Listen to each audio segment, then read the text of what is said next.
Na pregação passada, nós vimos, então só retificando aqui Juízes, capítulo 2, versículo 14 e 15. Na pregação passada nós vimos a natureza da apostasia. Quando o povo de Deus desconhece o Senhor, o passo seguinte é a degradação moral, ou seja, a teologia é a mãe da ética. Vimos que nós precisamos ter um bom conhecimento de Deus para vivermos de maneira que o agrade. Portanto, até aqui nós temos observado que o povo de Deus está reagindo ao conhecimento do Senhor. Primeiro, o povo desprezou ao Senhor. Essa geração desconhecia o conhecimento e os feitos do Senhor, no versículo 10, quando ele vai afirmar, no capítulo 2, outra geração, após eles se levantou, que não conhecia o Senhor, nem tampouco as obras que fizera o Senhor. Então essa geração desconhecia o conhecimento, os feitos do Senhor, e por conta disso, o próximo passo foi uma adoração inadequada. Eles estavam amando outras coisas. E agora nos versículos 14 até o 20, o autor vai se concentrar na reação divina a esse desvio. Qual é a reação a essa apostasia? Que o autor agora vai se concentrar. Porque é muito interessante nós estarmos atentos a essa reação aqui do Senhor, porque a nossa reação diante da palavra de Deus também acarreta a reação de Deus. Existem duas reações que nós não devemos nos esquecermos. Nós temos a nossa reação. O conhecimento de Deus está diante de nós. Precisamos reagir de maneira que o Senhor assim se agrade. Mas também nós vamos observar nessa noite que também Deus reage àquilo que temos feito diante da sua revelação, diante do seu conhecimento, a reação de Deus perante as nossas vidas. E o que vai ser ressaltado no versículo 14 e versículo 15 é a ira de Deus, ou a doutrina da ira de Deus, uma doutrina bastante importante, porque está relacionada à natureza, no que tange à sua justiça e à sua santidade. Por que Deus se ira? Porque Ele é justo, porque Ele é santo. Como vimos na pregação passada, Deus é o parâmetro da verdade, Ele é a verdade absoluta. E tudo que nós fizermos contra essa verdade, há uma reação divina. A reação que nós observamos no versículo 14 e versículo 15 é a ira de Deus. Deus é um Deus irado. Deus é um Deus que fica muito raivoso contra aqueles que desobedecem a sua palavra. É o Deus de amor, mas também é o Deus que se ira. A ira consumidora de Deus, a ira santa, a ira que está inata, ligada ao próprio ser de Deus. Mas também nós temos a segunda reação de Deus nesse texto, os versículos 16 ao 19, que veremos na pregação posterior, a compaixão de Deus. Aqui nós temos um paradoxo ou um equilíbrio majestoso, um Deus que ao mesmo tempo se ira de maneira correta, mas também um Deus que tem essa compaixão dos seus filhos. Ele levantou os líderes de Israel para que esses irmãos em Jesus pudessem retornar ao caminho da aliança e da revelação de Deus. Então hoje nós iremos nos concentrar apenas no versículo 14 e 15, a doutrina da ira de Deus nesses versículos. Podemos colocar também como a ardente ira de Deus. Como nos versículos anteriores, essa seção ela é introduzida com essa declaração, esse axioma, essa verdade incontestável.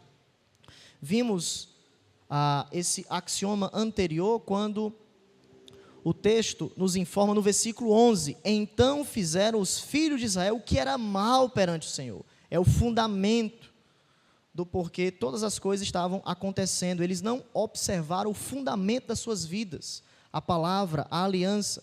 Mas agora nós temos, na continuação agora da ira de Deus, essa outra verdade incontestável que nós não podemos nos esquecermos. Pelo que a ira do Senhor se acendeu contra Israel. Literalmente aqui é o seguinte: o seu nariz queimou. Literalmente significa isso. O nariz de Deus queimou. Aqui é uma linguagem, quando fala a ira de Deus, porque fica estranho se a gente traduzisse dessa forma, aí os tradutores colocaram, a ira do Senhor se acendeu. Porque se nós lêssemos, aí o nariz de Deus queimou, a gente ficaria um pouco, uma linguagem truncada. Então veja que as traduções, com as suas dificuldades, elas tentam sempre chegar ao conteúdo original do texto. Por quê? Porque essa linguagem, quando fala a ira de Deus se acendeu, ou o nariz de Deus queimou, é uma linguagem que nós falamos antropomórfica. O que é antropomorfismo? São linguagens, características humanas atribuídas a Deus. Então, antropo, humano. Morfe, antropomorfismo, forma. Forma humana. Os autores, tanto do Antigo Testamento, como do Novo Testamento, para falarem acerca de Deus, que é um Deus completamente transcendente, infinito, eles utilizaram uma linguagem humana para que possamos entender a natureza de Deus. Por isso, muitas linguagens, aqui no Antigo Testamento, têm essa linguagem antropomórfica. Atribui qualidades, características humanas a Deus, porque Deus é espírito. Deus não tem olhos, boca, mãos, mas quando nós ouvimos a mão de Deus te abençoa, nós entendemos que Deus está nos abençoando. Os olhos de Deus estão te contemplando. Entendemos que as nossas orações são ouvidas. Então, essa linguagem é uma linguagem puramente pedagógica. Deus é infinito, nós somos finitos, mas Deus se comunica conosco como um pai que fala ao seu filho pequeno. E eu não sei se vocês estão acompanhando os stories, Se tem um pai que está se comunicando direto com o filho, é o Davi com o Pedro, não é isso? Ou seja, é uma pequena criança, mas como é que a gente se comunica com ele? A gente se humilha até a sua linguagem, não é isso que a gente faz? Quando eu era pequeno, eu olhava para lá, gagá, neném, para entender a sua linguagem. Então a gente não chega para uma criança e a nossa linguagem madura e conversa com ela. A gente tem uma linguagem própria, não é isso? Então, da mesma forma é Deus. Deus, ele se humilha como uma mãe que amamenta o seu filho, se rebaixa para que possa interagir com essa criança. Da mesma forma é Deus. Deus desce. Deus se humilha até nós. Como é que ele faz isso? Linguagem. Ele adentra ao nosso mundo a linguagem nossa para que possamos entendê-lo. E é exatamente isso, quando fala a ira de Deus se acendeu. Como é que a gente pode chegar ao mais próximo dessa natureza, dessa ira? Literalmente, o nariz de Deus queimou, para demonstrar que Deus está furioso. Deus é um Deus que se ira por completo, é a fúria divina. Deus é extremamente furioso. Perante a resposta de Israel à sua lei, e aqui o contexto são as suas ações, as ações extravagantes do povo, no sentido de não olharem para o passado, não obedecerem à voz do Senhor, Deus não consegue ficar passivo diante dessa situação. Deus não consegue ficar parado perante a desobediência do seu povo. Deus não simplesmente olha e fica parado, estagnado diante daquilo que fazemos, mas Ele está ativo, se compadecendo, derramando a sua graça, derramando a sua misericórdia, mas também derramando a sua ira. Deus é um Deus que se ira. E a prova disso é que a ira é retratada nesse texto, se os irmãos olharem, com duas declarações paralelas. Primeira declaração: e os deu na mão dos espoliadores. Deus entregou ao poder dos seus inimigos. A ira de Deus é demonstrada nesse sentido, Deus entregando ao poder dos seus saqueadores. Mas também, a próxima declaração paralela: e os entregou nas mãos dos seus inimigos ao redor. E não mais puderam resistir a eles. Preste atenção, no primeiro caso, os saqueadores efetivamente cumpriram a missão divina. Qual era a missão divina? Vocês vão vencer o meu próprio povo. Eu vou entregar o meu próprio povo aos meus inimigos para vocês serem disciplinados. É a pergunta de Abacuque: Deus, por que Babilônia? Eu não consigo entender, uma nação ímpia, mas a soberania de Deus é retratada justamente nisso. Deus sabe o que faz, Deus pode levantar quem quer, abater quem quiser, levantar quem quiser, porque Ele é dono de tudo, e a sua ira é santa, é justa. Mas também, em segundo lugar, Israel não foi páreo para eles. Israel não pôde resistir aos seus inimigos. Eles não conseguiram mais, naquele contexto, permanecerem vitoriosos, mas Deus estava sendo vitorioso. Como Deus estava sendo vitorioso? Através da sua ira, através da sua fúria. O versículo 15 responde: por onde quer que saíam, preste atenção, a mão do Senhor era contra eles para o seu mal.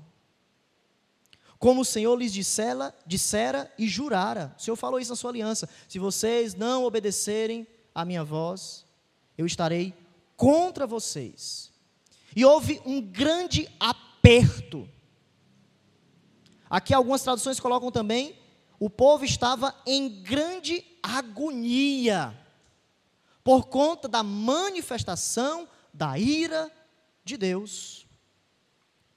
Meus irmãos, nesses versículos breves que nós temos aqui nessa noite, eu acredito que seja a realidade mais chocante para Israel e para o povo de Deus. Quando Deus, ao invés de ser nosso amigo, passa a ser o nosso inimigo. Deus estava contra eles. Deus estava contra o povo, disciplinando o povo, entregando o povo aos seus próprios pecados, e Ele usou os inimigos do povo de Deus para os seus propósitos soberanos. Meus irmãos, não tem realidade mais apavorante do que essa, eu acredito. Deus contra nós. Deus furioso. Quando pecamos, e aqui nós aprendemos a seguinte verdade: a manifestação de Deus é algo terrível. Muitos brincam com seus pecados, como se nunca fosse acontecer nada. Queremos se esconder de todos e se esquecemos que Deus, com seus olhos, como chama de fogo, está contemplando todas as coisas, mas as Escrituras nos advertem. Nos adverte de maneira bastante plena que a ira de Deus pode chegar à nossa tenda. A ira de Deus pode chegar de forma terrível. Hebreus capítulo 10, veja, nós temos um texto muito interessante, quando o autor de Hebreus está citando, retratando o contexto do povo de Israel, a incredulidade do povo e Deus julgou esse povo.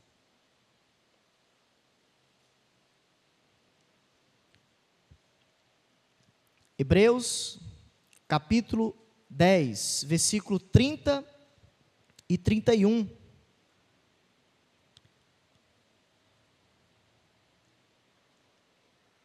Hebreus, capítulo 10, versículo 30 e 31. O texto diz que o Senhor julga o seu povo. Quem é esse povo? Entendemos que não são os redimidos por Cristo, mas os rebeldes de Israel, aos quais o texto se reporta. O autor está aplicando a situação do Antigo Testamento, os incrédulos do povo de Israel naquele contexto, para o povo de Deus e dizendo: cuidado, olha a minha advertência, se vocês não prestarem atenção verdadeiramente, vocês irão serem julgados como o povo da antiga aliança foi julgado. E através disso é interessante que a ira, ao invés de nos afastar de Deus, ela é um encorajamento para estarmos com Deus. Às vezes nós olhamos para as advertências no sentido de que é algo negativo, mas as advertências são positivas. Quando você está prestes a chegar em um sinal, o sinal é vermelho. O que é aquilo? É uma advertência. Se você passar, cuidado. Pode haver uma colisão. Então, aquela advertência não é algo negativo, é algo positivo para a minha vida, é uma segurança para quem está comigo, de eu não avançar o sinal. E Hebreus trabalha justamente essas advertências, nesse sentido positivo, buscando a perseverança. O próprio Jesus vai nos dizer: todo aquele que perseverar até o fim, será salvo. Uma das demonstrações da eleição é a perseverança, o fruto. Então, o encorajamento através da ira, isso é muito fascinante. O texto vai nos dizer o seguinte: ora, nós conhecemos aquele que disse: a mim pertence a vingança, eu retribuirei. E outra vez, o Senhor julgará o seu povo. Horrível coisa é cair nas mãos do Deus vivo. A expressão Deus vivo é justamente para contrastar as divindades pagãs. São mudas, elas não podem fazer absolutamente nada. Mas Deus, Ele está vivo. Vivo para abençoar, mas também vivo para julgar. Então eu queria que você aprendesse essa outra faceta da natureza de Deus, porque é muito bom nós estarmos no doce, delicioso, confortável amor de Deus, nos seus braços maravilhosos, mas também nós temos aquilo que é desconfortável acerca da ação de Deus, amargo, delicado, complicado, é você cair nas mãos do Deus vivo. Só esse texto, ou só esses versos, já seria o suficiente para nós retrocedermos, abandonarmos os nossos pecados e avançarmos para Jesus. Horrível coisa é cair nas mãos do Deus vivo. Mas outro texto muito interessante, Apocalipse, capítulo 6.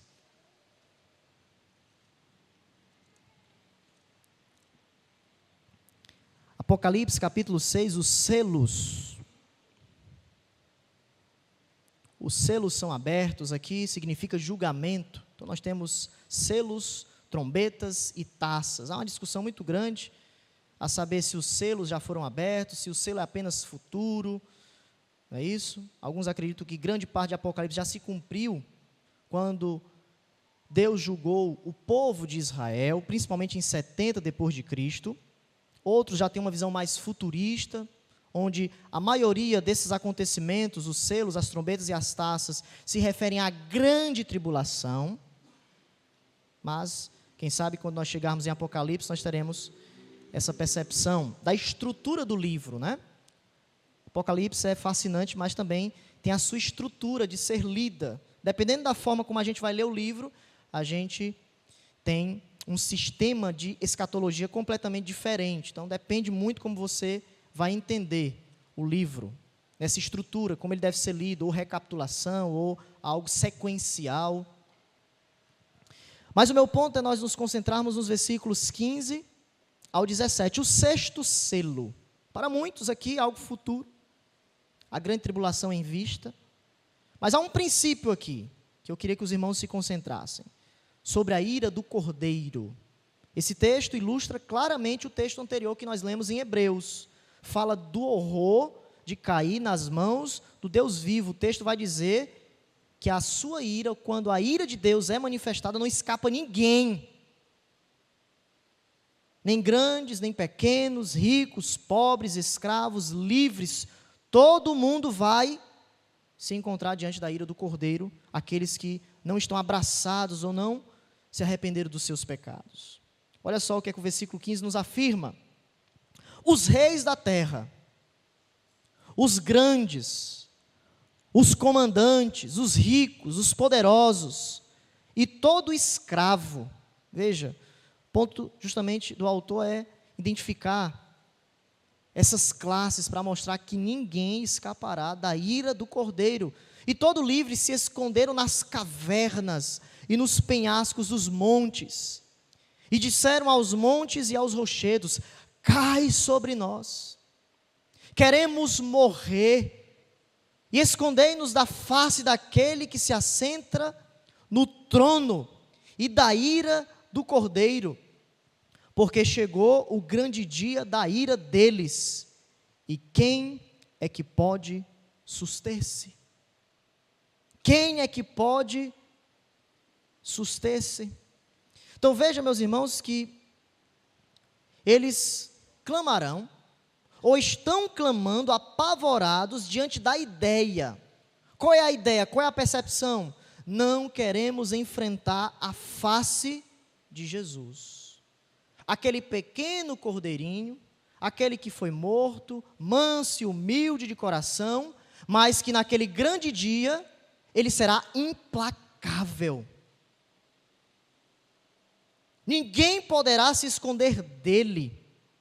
Será apavorante para os ímpios, seja qual for a sua posição, enfrentar ou ficar frente a frente com Jesus Cristo, Cordeiro de Deus. A ira do Cordeiro do Senhor.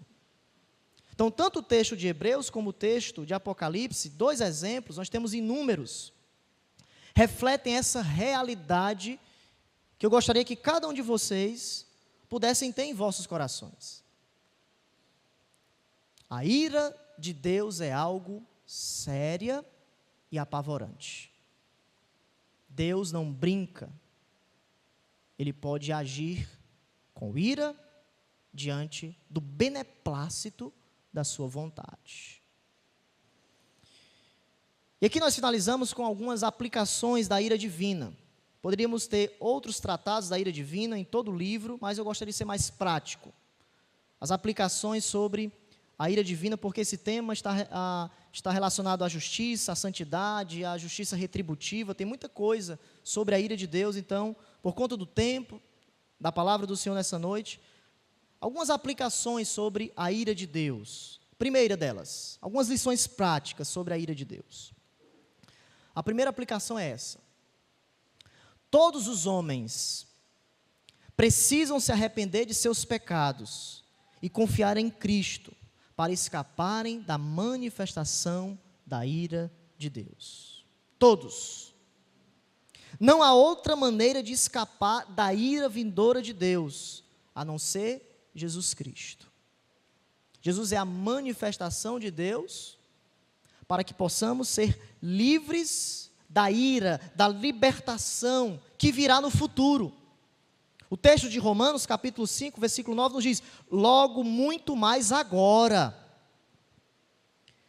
sendo justificados, ou seja, vocês, agora, que foram declarados justos, pelo sangue de Jesus, em virtude do seu sacrifício, da sua morte sacrificial, certamente vocês serão salvos da ira do Cordeiro.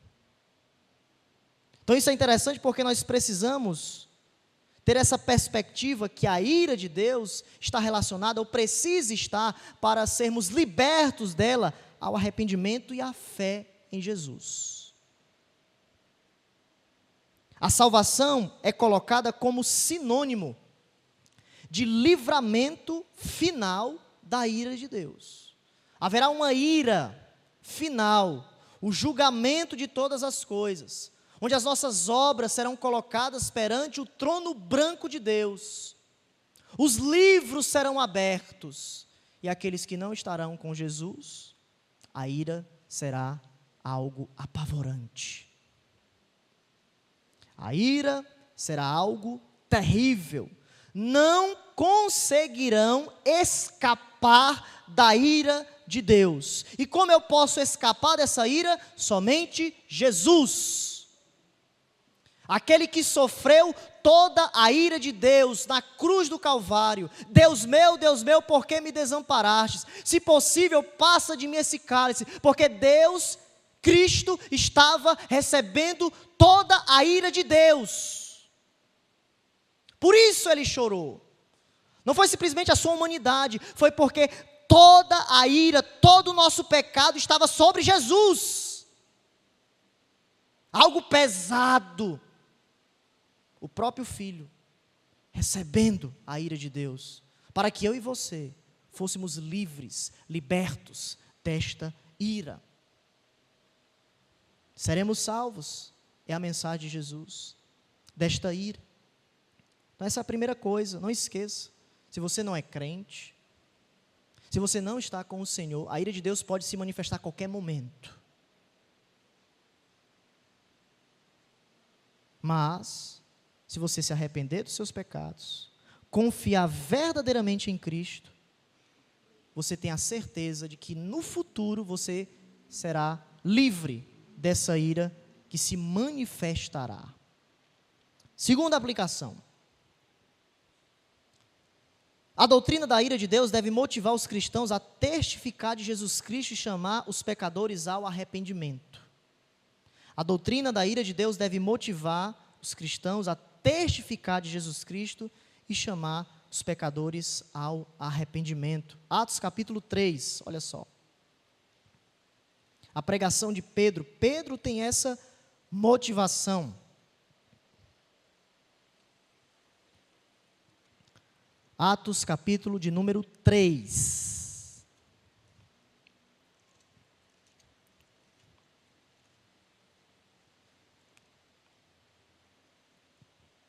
O discurso de Pedro no templo.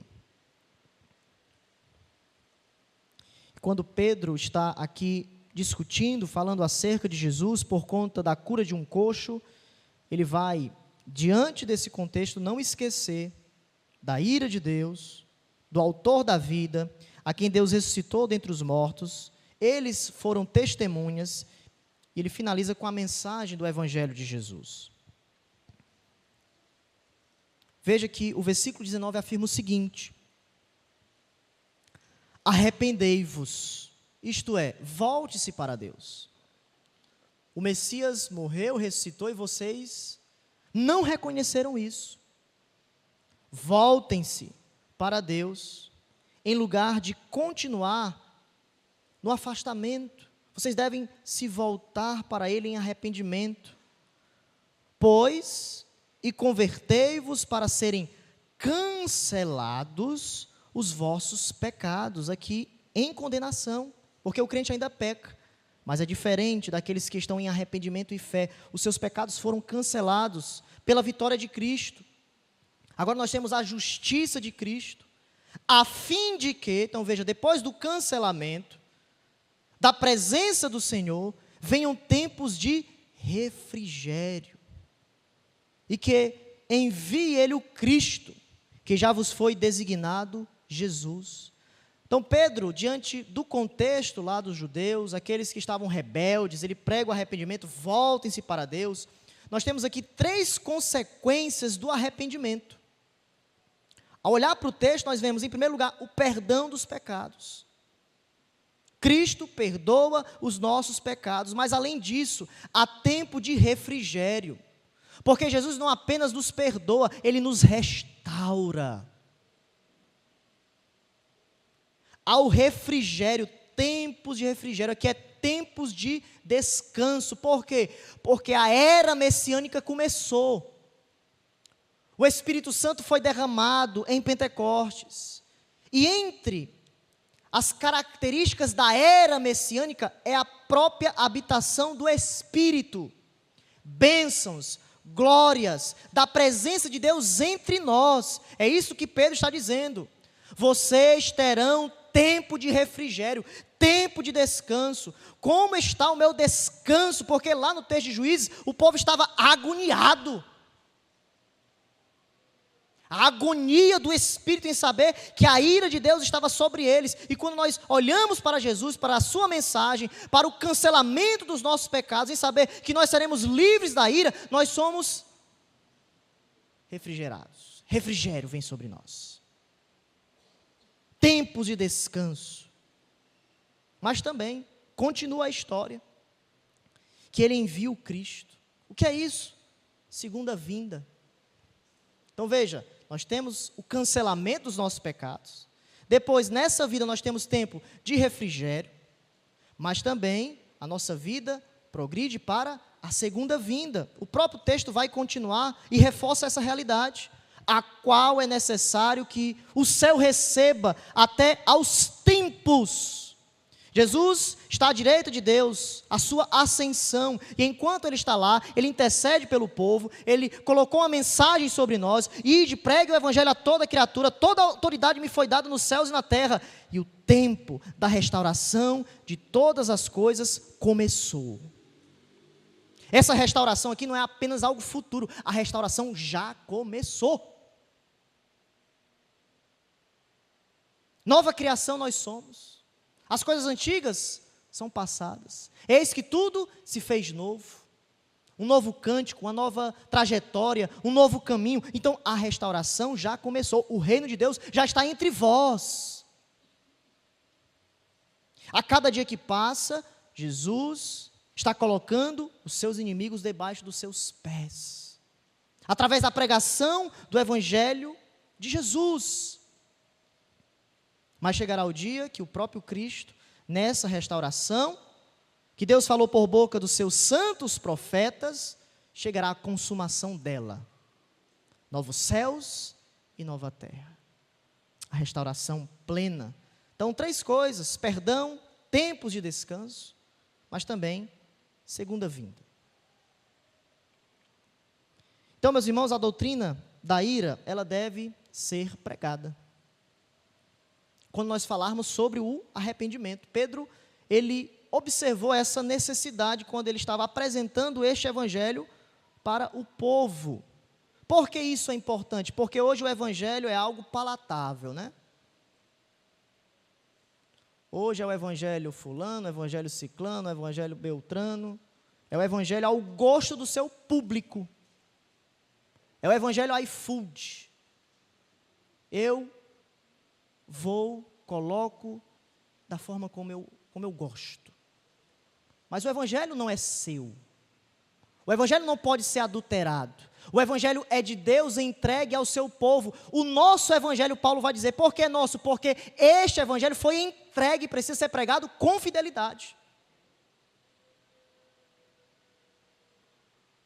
A única esperança é Jesus. Mas antes disso, a ira de Deus, o desagrado de Deus. E Pedro, ele reforça isso. Vocês estão em desobediência. Se vocês não se arrependerem, saiba que vocês irão receber o seu julgamento. Terceiro,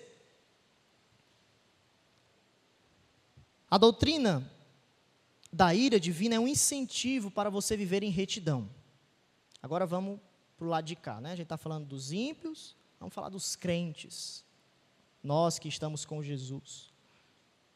A doutrina da ira é um incentivo para você viver em retidão. O desejo do cristão deve ser agradar a Deus. Isso só acontece quando nós temos um vislumbre da sua justiça e da sua santidade. Temos inúmeros textos, mas eu gostaria de reforçar apenas Efésios capítulo 5, versículo 3, olha só.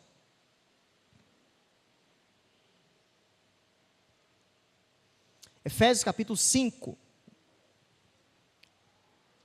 Versículo de número 3, Paulo vai apresentar instruções gerais sobre como os cristãos devem conduzir suas vidas. Ele vai se concentrar na sabedoria da fala, na pureza, sexual, em outras associações, aspectos semelhantes, de uma vida de realmente pureza. Esse é o ponto. Sermos imitadores de Deus, ele começa como filhos amados. Então, os filhos de Deus imitam, amam, obedecem, andam em amor, como também Cristo nos amou e se entregou a si mesmo por nós, como oferta e sacrifício a Deus em aroma suave. E o versículo 3 nos diz o seguinte: mas, essa expressão complicada, né? Impudicícia, não é isso? Mas aqui significa imoralidade sexual, certo? Mas, entre vocês, pode ser traduzido assim, não deve haver nem sequer menção de imoralidade sexual, nem de qualquer espécie de impureza, nem de cobiça, pois estas coisas não são próprias para os santos. Então, essa imoralidade aqui, ela cobre todos os pecados sexuais, todos. Adultério, fornicação, homossexualidade, sim, imoralidade sexual.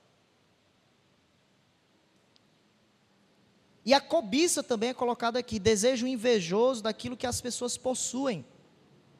E o interessante é que no versículo 6, quando ele está continuando toda essa vida, que nós devemos fugir, a conversação torpe, chocarrices,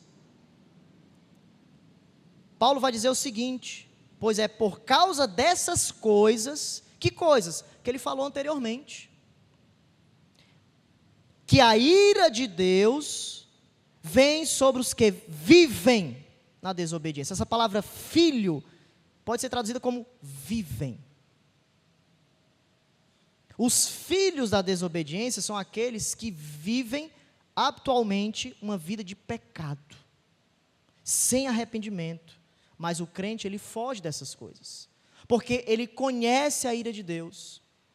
Ele sabe que a ira de Deus, o cancelamento dos seus pecados, já foi tratado na cruz, e agora ele busca uma novidade de vida, a santificação, porque ele não é filho da desobediência, ele é filho da obediência.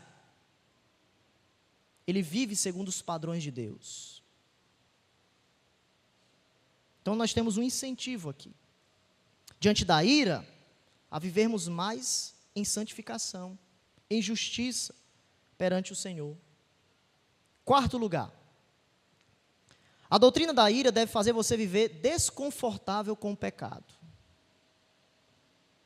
Quando você conhecer mais e mais intimamente as Escrituras, a santidade de Deus, você deve se sentir incomodado. Parece que em nosso coração a gente não se incomoda mais por coisas que Deus não aprova. Eu acredito que o ponto central é o conhecimento.